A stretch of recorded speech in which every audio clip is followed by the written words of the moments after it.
Boa tarde, bom dia, boa noite, especialmente para a população de Sete Lagoas. Eu sou Samuel Marota, idealizador e curador deste evento. Essa é a mostra Cine Rivelo, uma homenagem à sala de 1.100 lugares da cidade de Sete Lagoas, Minas Gerais. O Cine Rivelo foi inaugurado em 1957 e durante quase 60 anos foi a sala mais popular de Sete Lagoas e região. Em breve, o Cine Rivelo passará por uma transformação. Virará um complexo cultural moderno, com um grande teatro para aproximadamente 700 pessoas, uma sala de cinema, salas de aula e de convenções, um café e um restaurante. Hoje, convidamos para uma conversa sobre o panorama histórico da exibição cinematográfica no Brasil, Rafael De Luna, professor adjunto no curso de Cinema e Audiovisual da Universidade Fluminense, UF, no programa de pós-graduação em Comunicação, PPG-Com-UF, e no programa de pós-graduação em Cinema e Audiovisual, PPG-Cine UF. Realiza pesquisa em Histórias do Cinema Brasileiro, Preservação Audiovisual e Tecnologias das Imagens em Movimento. É atualmente coordenador do Laboratório Universitário de Preservação Audiovisual, o LUPA. Rafael De Luna, seja bem-vindo ao Cine Rivelo. Obrigado. Obrigado pela sua presença. Com você, então, a palavra. Obrigado. Obrigado, Samuel. Eu vou fazer aqui um breve panorama da história das salas de exibição cinematográficas no Brasil, tentando trabalhar diversos aspectos econômicos, sociais e tecnológicos de como os espaços de exibição cinematográfica mudaram, se transformaram no Brasil ao longo do século XX. É importante ressaltar como as salas de cinema foram, durante grande parte do século XX, para a maior parte da população brasileira, o único ou principal espaço em que elas podiam ter contato com imagens em movimento. Então, você assistir qualquer tipo de imagem em movimento, filmes, mas não apenas, cinejornais, desenhos animados, era, para a maior parte das pessoas, unicamente possível se você fosse numa sala de cinema, pagasse o ingresso, sentasse e desfrutasse do que a gente vai chamar de situação cinema clássica, né? Algo que está mudando muito rapidamente nos últimos anos, que é você assistir um filme numa sessão de 1h30, 2 horas, num espaço público, com outras pessoas, numa sala escura, de frente para uma tela de grandes dimensões, né? Então, essa forma de desfrutar das imagens e movimentos, que foi a dominante, foi a principal no século XX, né, não à toa alguns chamam de século do cinema, é algo que mudou radicalmente, vem mudando radicalmente, ainda mais acelerado com a pandemia, e é algo hoje que deixou de ser a forma principal que nós temos contatos com imagens e movimentos, né? Muitos jovens, inclusive, mal viram um filme numa sala de cinema, tal como foi essa experiência dominante e fundamental no século XX. É importante ressaltar que a gente diz que, como tecnologia, o cinema surge no final do século XIX, mas não necessariamente no momento em que surge essa tecnologia de projeção de imagens fotográficas em movimento, surge também a sala de cinema, porque as primeiras projeções foram feitas em espaços que já existiam, né, no Brasil, por exemplo, sobretudo em teatros e salões que eram alugados e rapidamente preparados para a projeção, então dispostas algumas cadeiras, colocadas um pano no fundo da sala e alocado o projetor para essas sessões que eram com filmes muito curtos, né, que eram repetidos duas ou três vezes, numa sessão que durava, em média, 30 minutos. Tanto pelo espaço não ser, muitas vezes, preparado para abrigar com conforto o público durante muito tempo, era quente, apertado, as cadeiras não eram exatamente confortáveis, quanto também pela própria tecnologia, que para muitos ainda precisava ser transformada num espetáculo mais confortável, né? Muitas pessoas falam do incômodo dos olhos com os filmes, na verdade, resultado da flicagem dos projetores. E nesses primeiros anos, a gente está falando do cinema, a primeira exibição de um filme no Brasil em 1896, então nesses primeiros cerca de 10 anos do contato do público brasileiro com as imagens fotográficas em movimento, com esses primeiros filmes, ele ocorreu em espaços preparados, adaptados para isso, mas que tinham outras funções, não só teatros, mas também confeitarias, restaurantes, jardins, espaços ao ar livre, e que tinham essas projeções como um atrativo extra de outras funções, né? Fosse tomar uma cerveja no parque, fosse assistir uma peça de teatro, ou, sobretudo, um espetáculo de variedades, né, em que você tinha diferentes tipos de atrações, como cantores, dançarinos e até animais amestrados, e a exibição de um filme era uma dentre as várias atrações. E esse negócio foi explorado nesse primeiro tempo pelos chamados exibidores ambulantes, né? Como se constituía esse modelo de negócios do cinema no primeiro momento, né? Esse empresário adquiria geralmente filmes e equipamentos, e ele mesmo aprendia a operar ou contratava alguém, e com esse conjunto de filmes ele alugava um espaço temporariamente, exibia para o público e atraía o público enquanto esses filmes ainda interessassem. Depois de esgotado o interesse do público, ele simplesmente pegava, fazia como um circo, né? Transportava seus filmes, equipamentos para uma outra cidade. Isso é, ele comprava cópias de filmes e o que mudava era o público, e levando de público em público até se esgotarem os filmes e até renovar o seu estoque. Esse modelo perdurou muito tempo como dominante e, de fato, durou ainda mais décadas em lugares mais distintos, mais distantes e menores, mas por volta de 1907 começa a surgir um novo modelo, que é o das salas fixas, ou seja, são espaços permanentes para a exibição de filmes, né, em que não eram mais os mesmos filmes que mudavam de público, de local, mas no mesmo local, para um mesmo público, você trocava a programação. Então, isso demandou, na verdade, uma nova estrutura do negócio cinematográfico, sobretudo com a figura do distribuidor, que ia fazer a intermediação entre as fábricas que produziam os filmes, nesse momento, sobretudo na Europa, e esses primeiros empresários, exibidores, que vão tentar atrair o público para ver sempre filmes novos, trocando a programação. Em algumas cidades, como São Paulo, permaneceu durante muito tempo o hábito de trocar diariamente os filmes, então as pessoas eram estimuladas a voltar ao cinema todo dia, porque tinha um filme novo. No Rio de Janeiro, os filmes ficavam mais tempo, 3 dias em cartaz, mas isso demandou o quê? Né? Um fornecimento constante e regular de filmes novos. Né? Então, a principal atração era ir ao cinema para ver novidades, não era um filme em si, era um conjunto de filmes, e nessas primeiras salas fixas, né, que se espalham pelo Rio de Janeiro, São Paulo, 1907, 1908, a gente tem as primeiras salas fixas em Porto Alegre, Recife, e por volta de 1910, já chegando às principais cidades do Brasil inteiro, né? Era um negócio que não era qualquer cidade, que tinha um público amplo bastante para sustentar esse negócio, porque o principal custo, além de montar uma sala com conforto, né, que atraísse, sobretudo, espectadores de uma classe média que se interessassem por essa atração, né, era necessário um grande gasto para garantir o fornecimento regular de filmes novos e atraentes da Europa. Eles tinham gasto da compra das cópias, transporte, impostos, promoção nos jornais, o que era fundamental. Então, demora algum tempo para se difundir pelo Brasil, ao redor do Brasil, essas novas salas fixas que ofereciam não espetáculos como os de teatro, 1 ou 2 vezes ao dia, né, um matinê, uma soirée, mas sessões. Isso é um diferencial também. Exibições, às vezes, a tarde inteira, 5, 6, 7 sessões por dia, curtas, né, em que você via um conjunto variado de filmes. Eram programas ainda de 30, 40, 50 minutos, com 5, 6 filmes de 5 a 10 minutos, de gêneros diferentes, né, comédias, dramas, chamadas magias, né, filmes documentários, embora esse termo não fosse usado, usava sobretudo filmes naturais, ou seja, você era atraído pela novidade, pela diversidade de um programa que era considerado moderno, não era considerado uma arte, era um divertimento fugaz, mas que atraía pela sua ligeireza, pela sua atualidade, pela sua modernidade.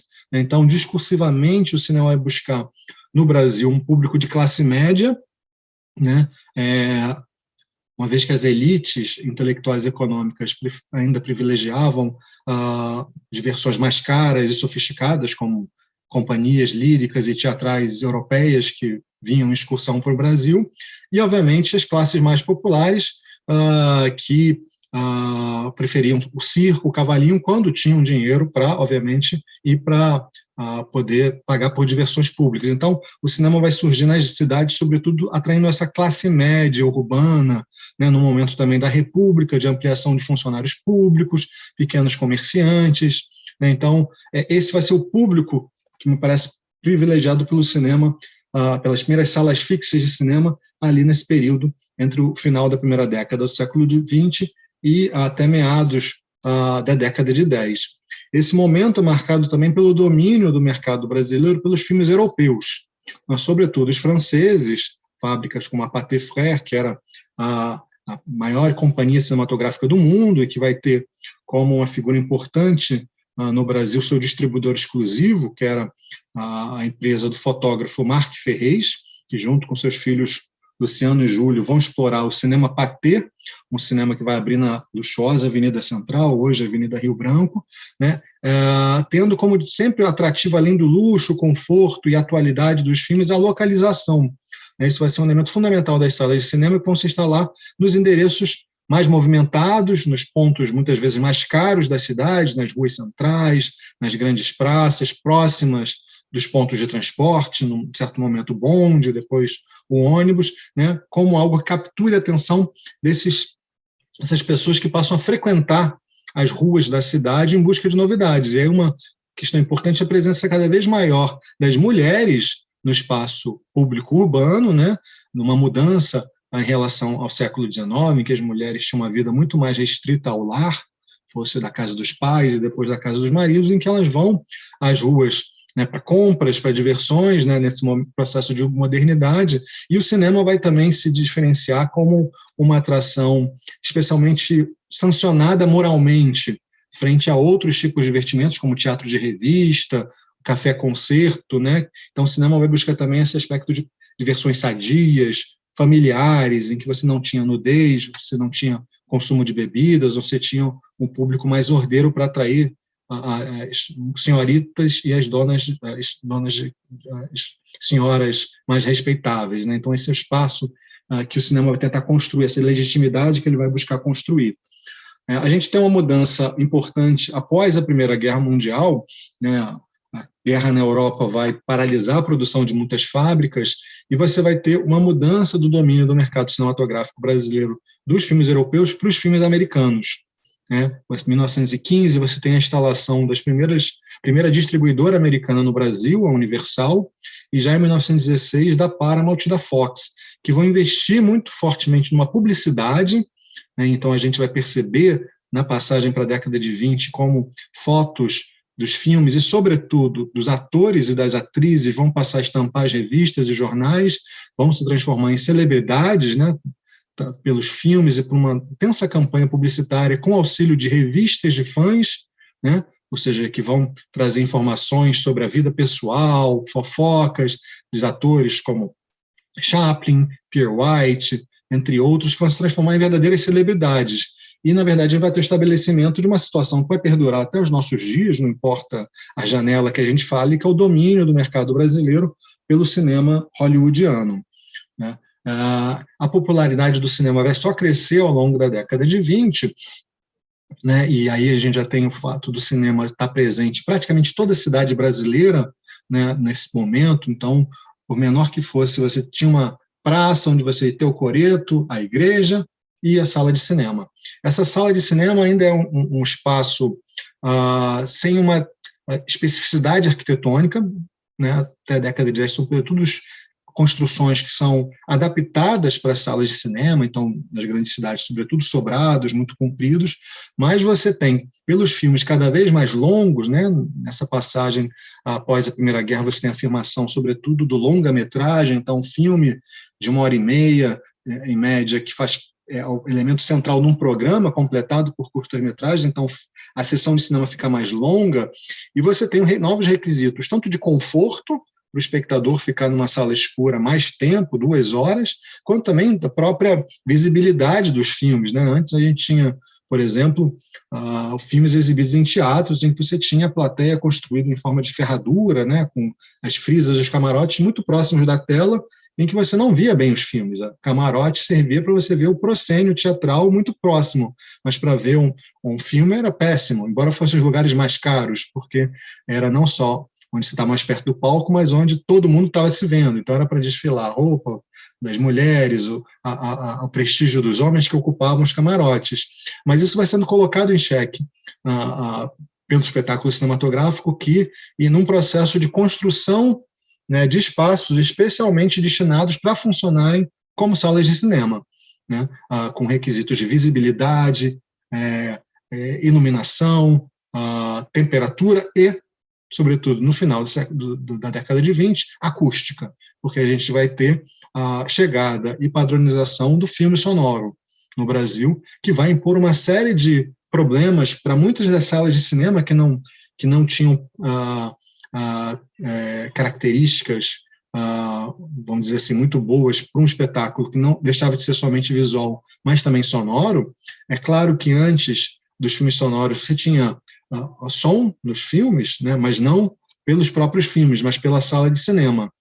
Você tinha, por exemplo, é pouco comentado, mas nos primeiros anos, às vezes, comentadores que explicavam os filmes, comentavam os filmes no palco, atrás da tela. Você tinha sonoplastas, né, que faziam os barulhos, acompanhando os filmes, mas, sobretudo, depois se consolida a orquestra, que vai tocar a música em acordo com o filme, né? Música alegre para cenas alegres, músicas tristes para cenas tristes, e vai se tornar o padrão, né, da forma de fruição de filmes no Brasil. Né? Essas orquestras vão ser demitidas dos cinemas com o advento da tecnologia do filme sonoro, mas que também vai se dar no Brasil esse processo lentamente. Primeiro, as salas mais amplas, que cobravam ingressos mais caros, vão comprar aparelhagem, vão exibir os novos filmes sonoros, os musicais, e somente anos depois os cinemas do interior. Então, se a gente tem a primeira sala de cinema aparelhada para filme sonoro em 29, em São Paulo, né, esse processo vai se prolongar ao longo dos anos 30, e na segunda metade dos anos 30 você ainda tem alguns cinemas no interior do Brasil exibindo filmes sonoros, filmes silenciosos. Né? É um processo caro, lento, e que passa também por adaptações, né, uma vez que o cinema sonoro revela como os filmes não eram universais, eram produzidos em um determinado país e que falavam determinada língua, diferente da nossa. Então, você também tem todo o processo de adaptar o espectador a formas de traduzir, né, os diálogos em inglês dos filmes americanos para as plateias. Então, inicialmente, vinham em livros impressos, se tiravam som e colocavam cartelas, até as tentativas pioneiras de legendagem, que era o oferecimento dos diálogos sobre a forma de uma tradução escrita simultânea ao filme. Então, é um processo lento, que hoje a gente naturaliza das legendas, né? Isso demorou 2, 3 anos para se transformar no padrão. Nos anos 30, então, você tem essa diminuição, de certo modo, do circuito exibidor brasileiro por conta dos gastos maiores para sonorizar as salas, que coincidem também com uma crise mais ampla da depressão dos anos 30. Então, você tem uma certa diminuição. Né? Hoje, com o filme sonoro, torna-se mais difícil você adaptar qualquer espaço para a projeção de filmes. Você vai ter, nesse momento, se antes era um cuidado, sobretudo, decorativo, com a localização, o conforto, você passa a ter, nos anos 30, não só em decorrência do som, mas em grande parte por ele, um cuidado mais com os aspectos técnicos, né, da sala de cinema. Então, uma boa acústica, uma iluminação, um piso inclinado para garantir a visibilidade perfeita dos espectadores, não importa o lugar. Então, esses aspectos, você passa a ter os aspectos mais construtivos, valorizados no projeto, já no projeto de construção, cada vez mais em evidência, né? Ao mesmo tempo que acompanha também a construção de salas cada vez maiores. Você tem, na segunda metade dos anos 20, os chamados primeiros palácios de cinema construídos no Rio de Janeiro, né, que é a famosa região da Cinelândia, né, a partir, sobretudo, do Cinema Capitólio, de 25, mas depois vai formar o chamado Bairro dos Cinemas, ou a Cinelândia, porque vários cinemas grandes, luxuosos, vão ser construídos lá. Mas, de forma geral, no Brasil, ao redor do Brasil, é sobretudo nos anos 30 que você tem essa construção de novas, modernas, luxuosas e cada vez maiores salas de cinema. Né? Na década de 10, as salas tinham, em geral, 500, 800 lugares, se torna padrão, né? Até porque se torna mais caro construir uma sala de cinema, salas com mais de 1.000 lugares nos anos 30, e da passagem dos anos 40, 2, 3 mil até 4.000 lugares, salas realmente cada vez maiores para, obviamente, terem uma renda mais alta vendendo um maior número de bilhetes. Obviamente que para você colocar tantas pessoas no mesmo espaço tanto tempo, você tem que ter normas não só de garantir o conforto e a qualidade do espetáculo, mas também de segurança, né? Vamos lembrar que até os anos 50, os filmes eram no suporte de nitrato de celulose, que era um material que era muito inflamável, então não foram raros os incêndios começados geralmente no projetor e que em alguns casos provocaram tragédias com morte das pessoas. Então, em diferentes cidades foram criados ao longo dos anos 20, 30, maiores regulamentos e maiores normas para a construção dos cinemas para garantir a segurança, inclusive a saída dos espectadores no caso de um incêndio, por exemplo. Então, sair portas laterais, corredores desimpedidos, isso é uma realidade que não existia nos anos 10, né, em que você tinha a ideia de colocar o máximo possível de cadeiras no espaço para ter o maior número possível de pessoas pagando ingresso. Então, obviamente, também você perde a número de espectadores com essas regras e você tem que transformar os cinemas em espaços cada vez maiores. Isso tudo, na verdade, vai levar, obviamente, a uma certa manutenção do tamanho do circuito exibidor brasileiro nos anos 30. A gente vai ter umas dificuldades com a importação de equipamentos após o início da Segunda Guerra Mundial. Então, eu vejo que é no pós-Segunda Guerra Mundial, a partir da segunda metade dos anos 40, que a gente vai ter realmente um amplo crescimento do número de salas de cinema no Brasil e o que a gente pode chamar da era de ouro do cinema no Brasil entre os anos 40 e final dos anos 50. É o momento em que você passa a ter novas salas construídas mais recentemente, com equipamentos mais atualizados ao redor do Brasil, né? O ingresso do cinema é extremamente barato em relação a outros tipos de divertimentos, como teatro, circo ou futebol. Então, é realmente uma diversão popular. E as salas com 1.000, 2.000 lugares não se tornam mais raridades, passam a ter, na verdade, a regra do mercado. Então, em várias cidades, você precisa construir esses grandes cinemas, né? Não só mas cidades de médio porte, 2, 3, inclusive alguns, geralmente, cinemas ligados a distribuidoras diferentes, que estreiam filmes diferentes, ou que miram públicos diferentes, uns mais populares, com ingressos mais baratos, outros com... todo cinema vai ter o seu cinema de elite, com ingressos mais caros, que vai atrair, né, o público que deseja pagar mais para ver filmes mais novos, mais recentes, em melhores condições, né? Então, você tem realmente a massificação e a transformação do cinema na maior diversão do Brasil. É curioso que a gente tem diferenças desse processo no Brasil em relação a outros países, né? Nos Estados Unidos, por exemplo, você tem a ascensão e a competição com o cinema pela televisão já no final dos anos 40, o que leva, além de uma mudança, né, com o pós-guerra, né, da ida dos americanos para o subúrbio, construção de casas grandes, com eletrodomésticos, tendo como destaque a televisão na sala, que faz com que as famílias, agora com filhos, diminuam a frequência delas aos cinemas. Então, para atrair esse público que estava sendo roubado pela televisão e por outros tipos de diversões, né, passeios de carro, né, por exemplo, os cinemas vão investir em novas tecnologias, né, que possam oferecer um espetáculo grandioso e único, diferente da visão gratuita, mas pequena e preta e branca, de imagens e movimento que a televisão passa a oferecer na casa das pessoas. Então, a gente vai ter novidades como o Cinerama e depois o CinemaScope, com telas cada vez maiores, filmes coloridos, um sistema que não era ainda padrão, como o Technicolor, encarecia muitos filmes, novos sistemas de som, multicanais, né? Então, era oferecer esse espetáculo imersivo, né, de uma qualidade extraordinária, que você só veria numa sala de cinema.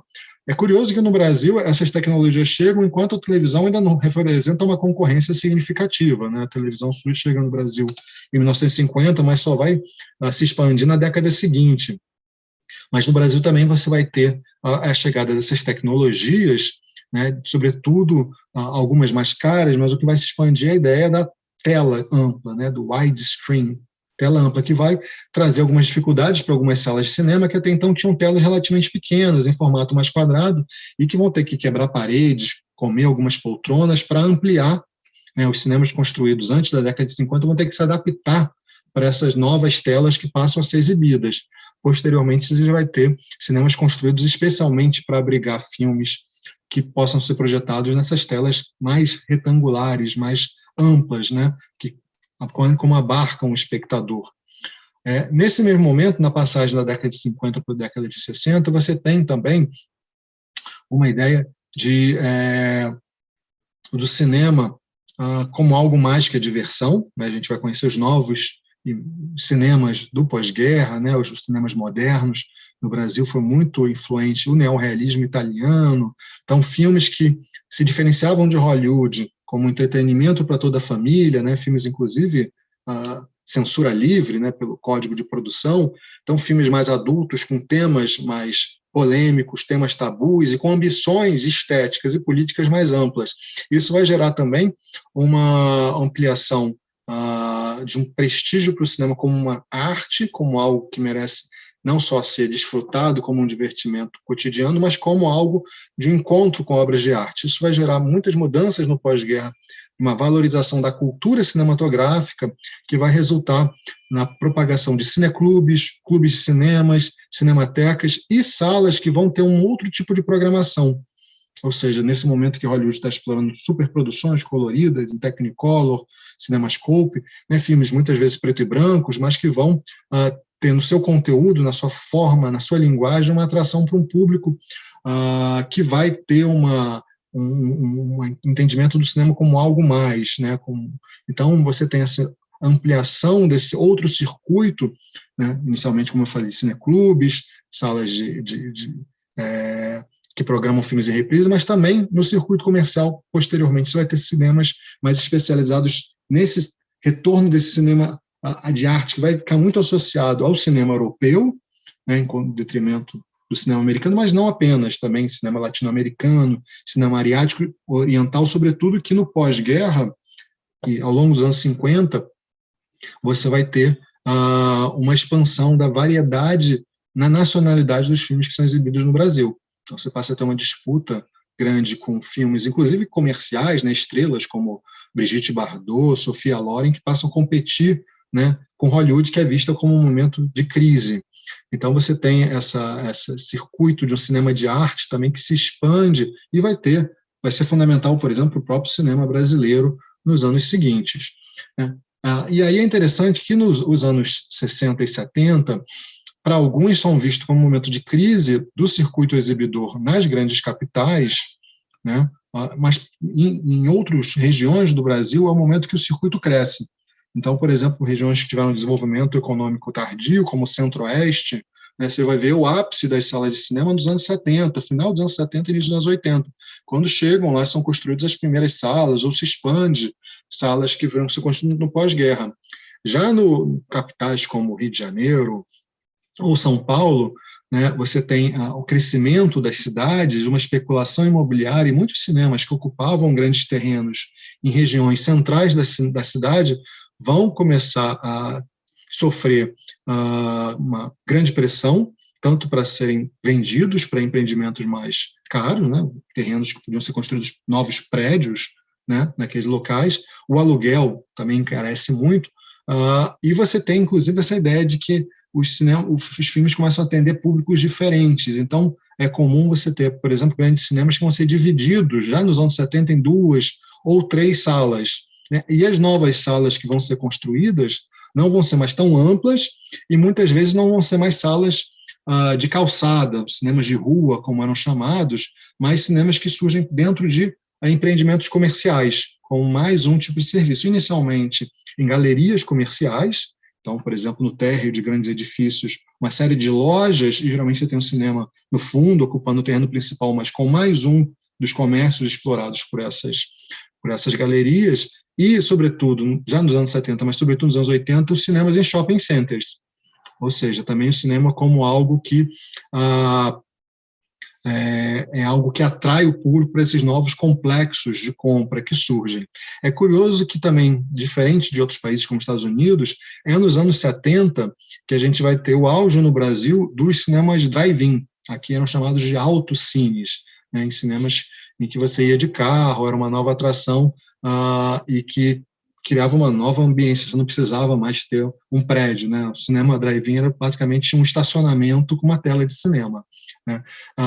Mas o fato é que os anos 80, né, final dos anos 70, mas sobretudo os anos 80, vão ser um momento de acirramento de uma crise, sobretudo nas grandes cidades, do circuito exibidor, por vários motivos, né? Uma crise econômica mais ampla no mundo, uma concorrência agora não só com a televisão, mas com o videocassete, e no caso do Brasil, também uma degradação dos centros urbanos, onde esses cinemas se construíram em muitas cidades, então passa a ser difícil estacionar, o trânsito é caótico, a violência urbana, né? Muitas salas de cinema não se atualizaram tecnologicamente, por exemplo, em relação ao som, né? O sistema Dolby, que surge no final dos anos 70, vai levar muitos anos a chegar nas principais salas brasileiras.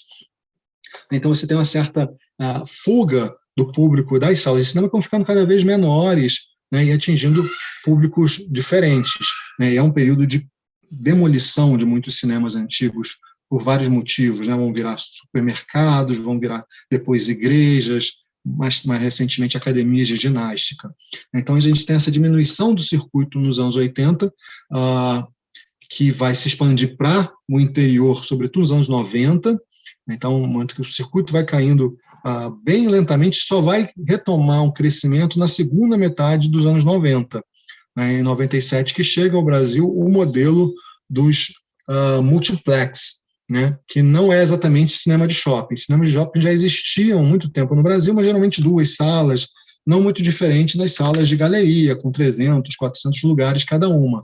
Né, os cinemas multiplex são complexos com muitas salas bem menores, né, geralmente 200, às vezes 150 lugares, e que aproveitam, maximizam o investimento, compartilhando a mesma entrada, né, o mesmo saguão, os mesmos banheiros, sobretudo a mesma bombonière, né, e você permite ter mais filmes em exibição simultaneamente. Isso nos leva aqui, inclusive, quando a gente pensa numa história do cinema de forma mais ampla, diferenciar o que é cinema do que hoje se fala em tela ou sala, porque cada vez mais um cinema tem mais de uma tela, várias telas, né? Começa com 6, 8, depois 10, 15 telas em cada complexo.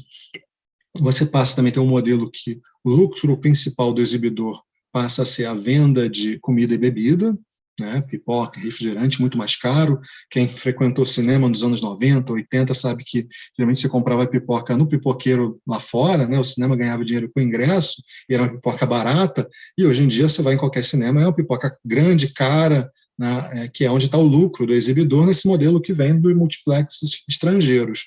E também uma mudança importante, que é uma entrada de empresas estrangeiras no setor da exibição.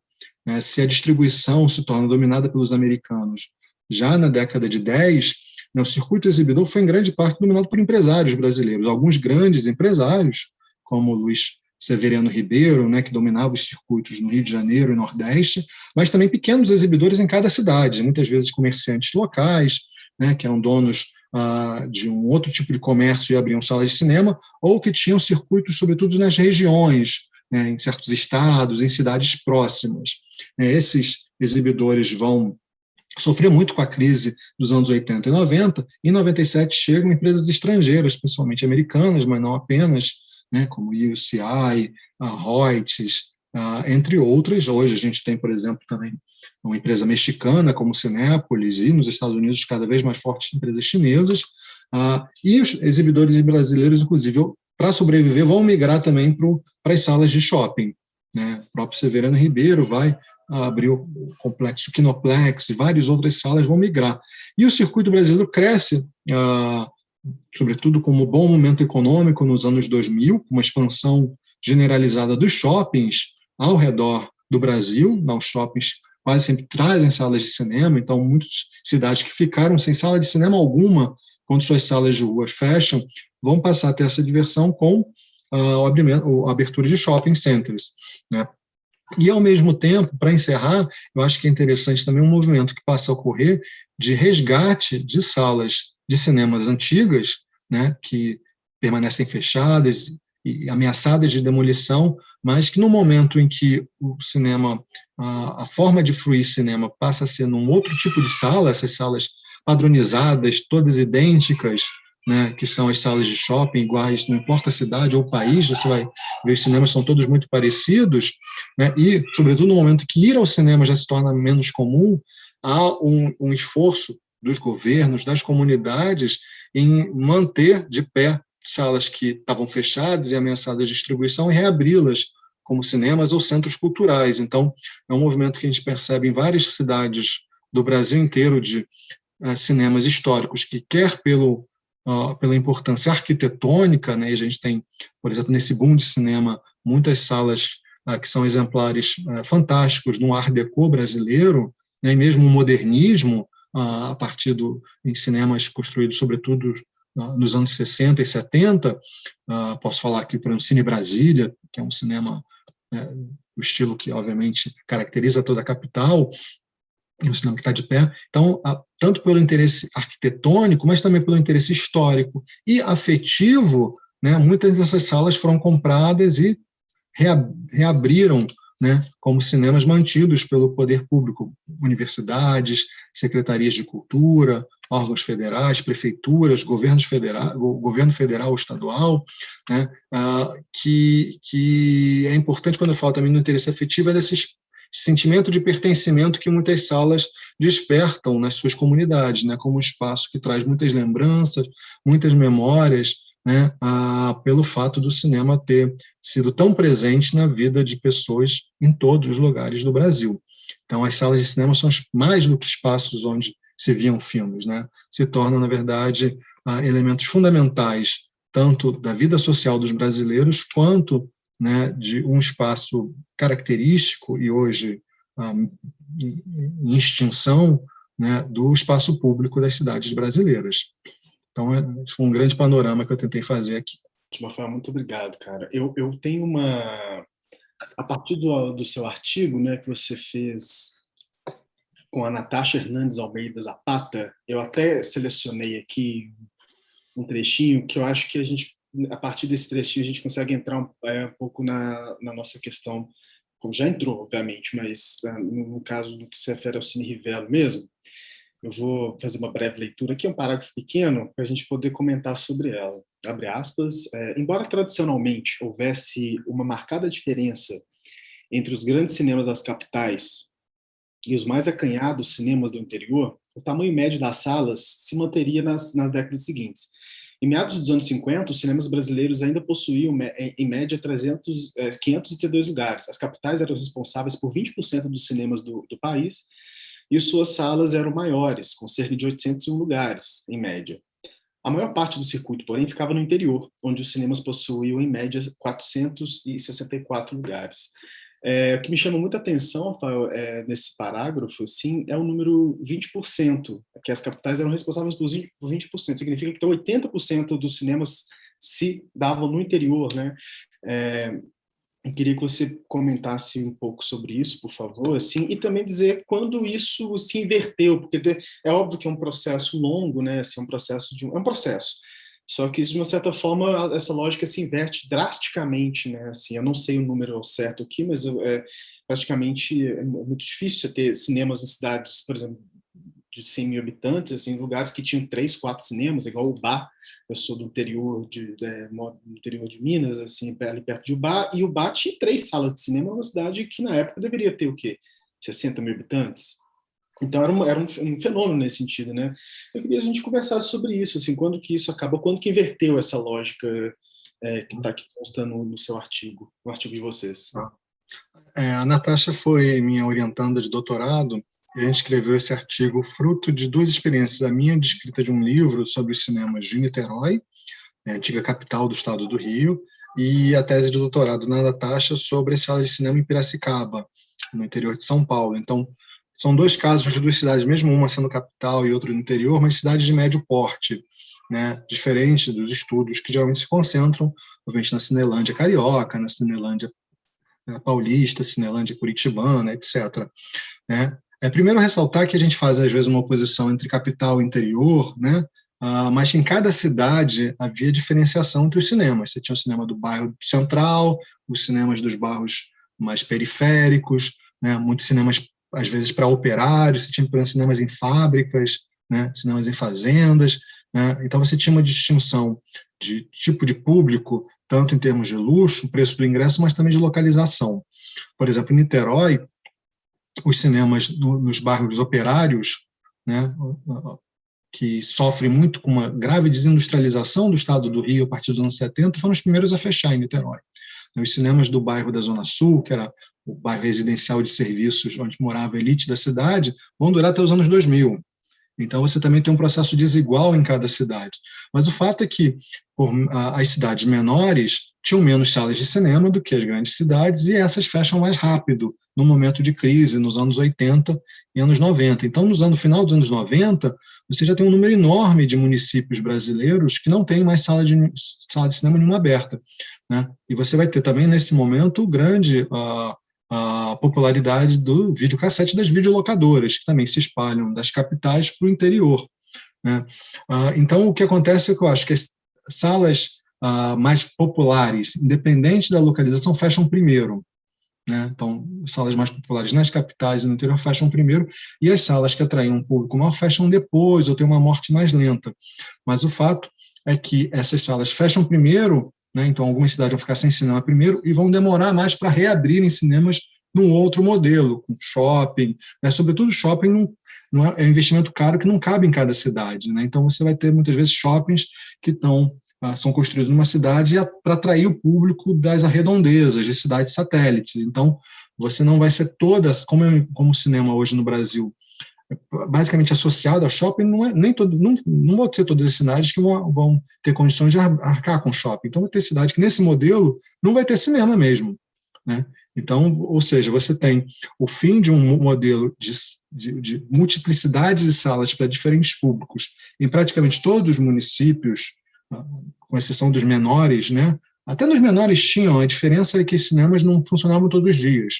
Então, espaço de exibição você vai ter, o que vai diferenciar o tamanho, o dia de funcionamento, mas você vai ter cinema, nem que seja em praça pública, em qualquer vilarejo brasileiro, né, nos anos 70. Mas a diferença é que esses cinemas vão ser os primeiros a fechar, porque eram os menos lucrativos, né, e você vai ter um interesse sempre, por exemplo, dos distribuidores pelas salas mais rendosas, que são as salas que vendem ingressos mais caros, mais amplas nas principais cidades, né? Então essas vão ter uma vida mais duradoura, e as menos lucrativas são as primeiras a fechar, e em lugares que vão ser os últimos a receberem novos investimentos para a construção de novas salas mais modernas. Então, é um pouco essa realidade que a gente tem, né? O público popular, em que o cinema era uma diversão mais democrática, vai ser o primeiro a ficar órfão, né? Até porque o modelo que se estabelece a partir dos anos 90, das salas de shopping, é claramente mais elitizado, né? O ingressos mais caros, o shopping que já representa uma barreira simbólica para pessoas periféricas, negras, etc., né? Porque é o espaço de controle de quem anda, onde você tem uma criação de um mundo particular sem influências externas, quer chuva, sol, quer violência, assalto, etc. Então, um espaço seguro para uma classe média e classe alta, e num país desigual como o Brasil, isso representa, obviamente, que o cinema está atendendo a uma pequena parcela da população, uma pequena parcela do território brasileiro. Por isso que é importante, eu acho, esse esforço de resgatar salas de cinema antigas, não só pela importância histórica, mas pelo papel cultural que elas têm, e porque em praticamente toda a cidade tinha uma sala de cinema desse tipo, construída aí no mínimo entre os anos 50 e 70, né? E, obviamente, de interesse arquitetônico, sobretudo por conta da grande desfiguração, né, que a maior parte dessas cidades sofrem, sobretudo nas regiões centrais mais caras, né? São as primeiras a serem transformadas pelo valor do terreno. Você falou uma coisa que me chamou muita atenção, que me fez uma pergunta aqui. Tinha até uma outra questão para a gente, depois eu posso fazer depois, mas eu acho que está no calor aqui da... Você falou que a sua orientadora Natasha, desculpa ela é de Piracicaba, o que me fez pensar que Piracicaba é interior de São Paulo. e que me levou a pensar em outra coisa. Assim, o interior de São Paulo é muito marcado, né, muito marcante por ser uma produção muito forte de filmes caipiras. Enfim, vários exemplos, você vê que, de fato, ali esses filmes eram muito assistidos ali no interior de São Paulo, na capital também, mas muito no interior de São Paulo. A minha pergunta é o seguinte: existia alguma coisa nesse tipo, assim, regiões do Brasil que eram marcadas por um determinado tipo de filme ou determinado tipo de gênero? Então, por exemplo, a gente está falando aqui do interior de São Paulo, que creio que o cinema caipira era muito forte ali, mas assim, você pegar, por exemplo, cinemas do Nordeste, com algum de capitais ou do interior do nordestino, se tinha alguma coisa ali, algum tipo de cinema que dava mais público, que chamava mais público para as salas, enfim, que percorrer por essas características, público, estilos de cinema, gêneros cinematográficos. Eu não sei se eu fui claro com a minha pergunta, Sim, mas... eu acho que isso tem que ser matizado primeiro na ideia de um público popular que não tem só um aspecto geográfico. Eu lembro de uma experiência que eu tive no interior do Ceará, de ir num cinema fechado, e, por exemplo, no interior do Ceará, os filmes nos anos 70 produzidos pelo Teixeirinha, que é um cantor gaúcho, faziam muito sucesso. Então, filme feito, né, dentro de uma ideia de uma cultura popular gaúcha, sendo exibidos lá no Nordeste. Assim como filmes de cangaço, né, a versão brasileira do nosso faroeste, foram um sucesso no Brasil inteiro. Eu acho que uma coisa importante destacar, quando eu falei no início das salas fixas, então, Capital Federal, Rio de Janeiro, era o mercado exibidor mais lucrativo do Brasil. Né? As salas cobravam ingresso mais caro, não davam mais dinheiro. Mas, ao longo dos anos 20, sobretudo nos anos 30, o mercado do estado de São Paulo vai se transformar no maior e mais lucrativo do Brasil. Né? Você tinha cidades ricas do interior, você tinha obviamente, a rede ferroviária feita para a escola, o café, que facilitava o transporte dos filmes. Então, no interior de São Paulo, vai se expandir muito rapidamente, em grande escala, o número de salas de cinema. Né? E a gente fala, inclusive, vão ter empresas que vão explorar o mercado de distribuição e exibição baseado nas linhas de trem, né? Sorocabana, Paulistana, etc., ou seja, domina o mercado, que é a ideia de que o filme vai passando de estação em estação, sendo levado de uma sala a outra, e o empresário vai explorar isso. E quando eu falo em São Paulo, estou falando, na verdade, de Mato Grosso, Paraná, né, a parte de Santa Catarina, esse grande São Paulo, esse mercado regional. Então, eu acho que é natural que fossem feitos filmes visando esse mercado lucrativo. Né? E o cinema brasileiro, me parece, sempre vai tentar explorar aquilo que o cinema estrangeiro não oferece. Então, algo que busca uma identificação com o seu público, que os filmes estrangeiros não tenham, né? Então, através da música, através da cultura, literatura, dos espaços. Então, acho que apesar da gente ter, né, a ideia da capital federal, Rio de Janeiro, ser berço da cultura brasileira, então a eleição do samba como símbolo nacional e a presença do samba, do carnaval carioca, por exemplo, no cinema brasileiro popular durante muito tempo, a exemplo das chanchadas cariocas, né, os Carito, Grande Otelo, números musicais, você vai ter, obviamente, sempre tentativas de mirar em públicos mais específicos, e eu acho que dessa circuito exibidor paulista vai ser um dos mais, potencialmente mais lucrativos. Então, eu acho, por exemplo, Mazzaropi, já ali nos anos 50, vai explorar isso, e depois A Boca do Lixo, por exemplo, né, os cinemas, filmes caipiras, Menino da Porteira, né, entre outros, vão buscar especificamente atingir as plateias desse mercado que era o maior do Brasil, né, esse grande interior caipira de São Paulo e regiões. Então, eu vejo um pouco nesse sentido. Até hoje, São Paulo ainda é o estado que tem o maior número de salas de cinema do Brasil. Né? Vai se transformar, obviamente, no estado mais rico da federação. Isso se expressa também numa permanência dela como estado líder do circuito exibidor brasileiro até hoje. Eu achei interessantíssima essa história da fama do Teixeirinha no Ceará. Achei realmente incrível, assim. Bom, eu queria trazer agora um pouco do contemporâneo, que remete ao nosso tempo, né? Então, inclusive, essa escassez de salas de cinema nos interiores do Brasil. Bom, os últimos 10 anos, eles foram marcados e marcantes, né, por uma produção brasileira de filmes descentralizadas, né, assim, através do leis, enfim, de incentivo do governo federal, uma política de cinema, né? Uma política de cinema que reverberou em muita coisa, né? Assim, em cinematografias que até então talvez a gente nem imaginasse que fosse existir. O cinema da Paraíba, por exemplo, né? Assim, a gente pode até pegar outros lugares, assim, o Centro-Oeste passou a filmar de alguma forma.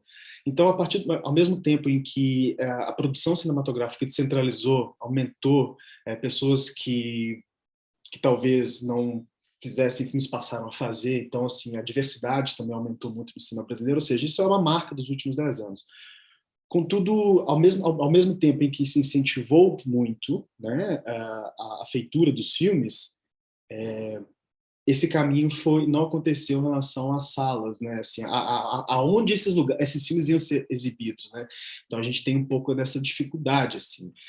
Uma pergunta que eu queria fazer, para a gente, né, conversar, até que ponto você acha que é interessante o poder público, tanto federal, municipal, estadual, interferir nessa condição da ausência de salas de cinema Brasil afora? Você acha que isso poderia ser uma política pública ou não? Você acha que isso poderia ser interessante? Você acha que faltou isso nas gestões passadas? Enfim, a gente trocou uma ideia sobre isso também. Por favor.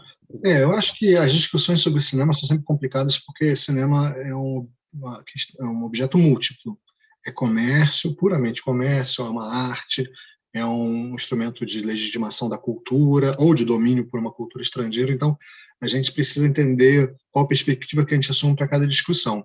Eu acho que a política pública para o cinema, obviamente, tem que contemplar tanto produção quanto, obviamente, distribuição e exibição, porque senão você tem essa loucura de você produzir filmes que não chegam ao público. Então, qual é a contrapartida, né, do dinheiro público ser investido na feitura de um filme se ele não é assistido, né, ou se não chega ao maior número possível de pessoas que poderiam ter interesse por ele? Então, obviamente, acho que uma estrutura de um investimento do cinema dentro de uma cadeia produtiva do audiovisual, obviamente, tem que contemplar a exibição e distribuição. Mas que tipo de cinema e por quê? Né? Eu, por exemplo, acho que um cinema de shopping que cobra ingresso caro e que exibe filme americano não tem que ter dinheiro público. Não, o negócio está lá para ganhar dinheiro. Né? Um outro problema, eu acho que, tradicionalmente, cinema se pensa sempre a exibição como um único modelo. Né? Salas que exibem lançamentos, né, e atraem o público, né? Sobretudo, o modelo que o mercado está impondo a cada momento. Então, por exemplo, você não vai... distribuidor que vai lançar o último Guerra nas Estrelas, ele não está interessado numa sala de 50 lugares no interior. Aquilo ali, o investimento que ele faz em publicidade é para ter um amplo retorno na fatia mais lucrativa do mercado. Então, se você querer que uma sala vá exibir o mesmo filme que está sendo exibido no cinema de shopping mais caro do Morumbi, não vai ser sustentável economicamente. Né? Por outro lado, acho que também tem uma diferença, e acho que isso tem sido muito colocado nos últimos anos em diferentes escalas, entre esses grandes conglomerados econômicos que são empresas impessoais, né? Tipo Walmart, Amazon, e o pequeno comerciante local. Eu acho que a gente tem que pensar nisso também no caso do cinema, porque o pequeno comerciante local precisa ser ajudado, e o pequeno comerciante local ele pode buscar um modelo de negócio, deve buscar para sobreviver, um modelo de negócio diferente, né, que vai passar por uma relação mais próxima com seus consumidores, né, num tipo de publicidade diferente, num tipo de produto e colocação do produto diferente. Né? Então, eu acho, por exemplo, que o cinema brasileiro sempre teve um público popular, ele deveria buscar, numa política pública de distribuição e exibição, não só disputar um mercado que o cinema americano disputa, né? Salas, longas metragens, inéditos em salas de shopping, mas buscar uma outra colocação. E eu vejo, por exemplo, que a gente já tem um número grande de salas públicas que poderiam ser exploradas de uma forma conjunta, com maior sinergia, e aí eu vejo uma ausência de uma política pública de distribuição, que, novamente, a política pública de distribuição que a gente teve nos anos 2000 foi para um cinema brasileiro de viés industrial. Né? Então, o artigo 3º da Lei do Audiovisual, que as majors distribuam filmes da Globo Filmes. Para isso funcionou, mas, novamente, a política assim como o modelo de negócio, tem que prever uma multiplicidade de modelos, né? Não tem uma única política, são várias políticas por cinema, são vários tipos de cinema, são vários tipos de filmes, são vários públicos diferentes. Então, também não tem que achar que esses públicos e esses filmes vão ser exibidos em salas iguais, não são, precisam também de modelos de exibição diferentes.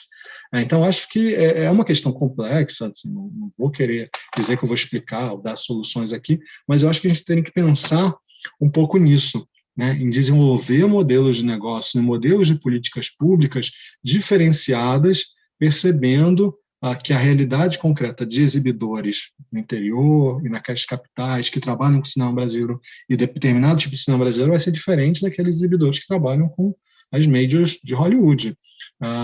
Mas, novamente, é isso. Aí eu acho que é importante quando essa proximidade com os poderes públicos locais, né? Então, a gente vê, inclusive, muitas prefeituras e governos estaduais, né, que estão mais próximos da comunidade que, às vezes, vai reivindicar, né, a ausência de cinemas, a demolição de um prédio histórico, mas é necessária uma articulação, porque a distribuição a exibição é sempre local, mas a distribuição quase sempre é nacional, para dar lucro.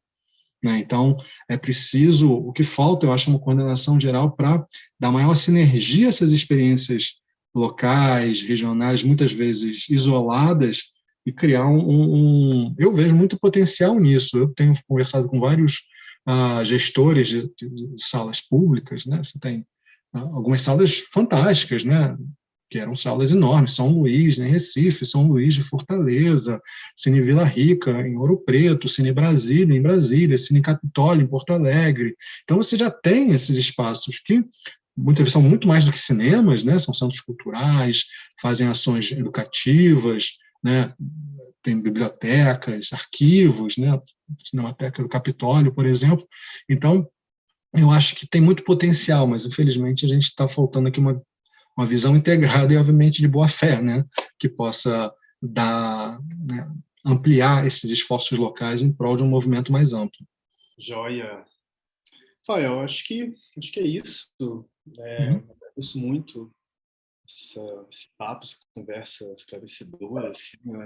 Nesse momento em que o Rivelo, assim, que encaramos essa mostra como uma primeira luz acesa, né, dessa volta ao projeto Rivelo, né, que, assim como você disse, naturalmente, vai ser também uma sala de 1.100 lugares que será transformada num complexo cultural, com sala de cinema, um grande teatro, restaurante, enfim, uma coisa para realmente levar a população de Sete Lagoas para viver ali, dentro daquele contexto, o universo da arte, da cultura. Uhum. O cinema está ali também, né? Então, muito importante para a gente, até como registro mesmo, histórico, desse momento. Eu te agradeço muito, desde a nossa primeira conversa, que gerou muita coisa legal, assim, né? Inclusive, a semana passada a gente conversou com o Fabrício e com o Bonfim, né? Fabrício de Goiás, da Cinecultura, e o Bonfim do Capitólio. Foi uma conversa muito bacana também sobre programação e gestão de cinema, que foi uma ideia que você deu naquela primeira ligação. Então, assim, eu agradeço muito a sua participação e espero que você, quando estiver pronto, a gente faça uma dessa lá em Sete Lagoas para você conhecer o espaço, enfim, tudo isso. Muito obrigado mesmo, viu? Obrigado. Eu tenho interesse nisso como espectador e como historiador, né, e é importante a gente resgatar essas histórias e os espaços. E aqui em Niterói, por exemplo, a gente tem o cinema Cinearte UF, né, que é um cinema público de uma universidade federal, tem um papel fundamental, e recentemente a gente teve o cinema Icaraí, que foi comprado pela universidade e pela prefeitura. Então a gente tem a possibilidade de aqui estar sempre também em contato com os gestores públicos, né? Porque se já é um tema que, mesmo no meio cinematográfico, não é tão discutido, muito menos os gestores públicos. Então, cabe a nós aqui fazer pressão e ajudá-los a tomar as decisões. E, sobretudo, a gente, entrando em contato com outras experiências de outras cidades, a gente tem muito não só a dialogar, mas a aprender com os acertos e com os erros dos outros, né? A gente já tem algumas experiências mais longas com gestão, abertura, reconstrução de salas de cinema antigas, né, pelos poderes públicos. Então, acho que o ideal é que a gente possa trocar essas experiências e sempre tentar a fazer com que elas sejam as mais bem-sucedidas possíveis no retorno à comunidade, né, desses investimentos. Mas eu que agradeço aí, boa sorte, espero poder visitar o Cine Rivelo quando essa pandemia melhorar e quando o cinema reabrir. Já, Rafael. Muito obrigado.